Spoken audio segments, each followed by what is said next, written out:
საქართველოში პენსიის ოდენობა გაიზარდა 1 სექტემბრიდან, ასაკობრივი პენსია 150 ლარით განისაზღვრა და არსებულ მინიმუმს გაუტოლდა. პენსიონერები გაზრდილ პენსიასთან ერთად სადაზღვეო პაკეტით კვლავ ისარგებლებენ.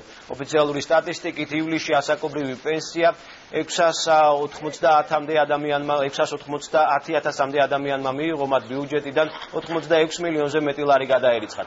საქართველოში პენსია ქალებს 60, მამაკაცებს კი 65 წლიდან ენიშნებათ. სექტემბრიდან გაიზარდა ასევე შეზღუდული შესაძლებლობის პირთა პენსიაც. მარჯინალ დაკარგული ოჯახის წევრებისა და რეპრესირებული მსხვერპლად აღიარებული პირების სოციალური პაკეტებიც. საერთო ჯამში მატება 1.300.000-მდე ადამიანს შეეხო.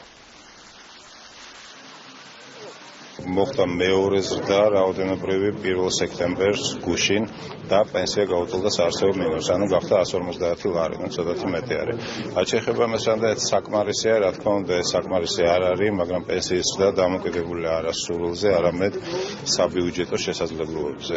შესაბამისად, ეს არის ერთ-ერთი პირველი პრიორიტეტი, სახელმწიფო ბიუჯეტის უდიდესი ნაწილი აქ მედის და გაზდა დამოკიდებულია მთლიან საბიუჯეტო პარამეტრებზე, შემდგომი გაზდა. დღეს საქართველოში პენსია გადააჭარბა საარსებო მინიმუმს.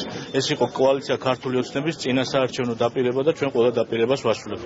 რაც შეეხება თავად მეთოდიკაზე მუშაობენ სპეციალური სამსახურები და ღრმად ვარ დარწმუნებული, რომ ჩვენ მივალთ ოპტიმალურ საარსებო მინიმუმამდე.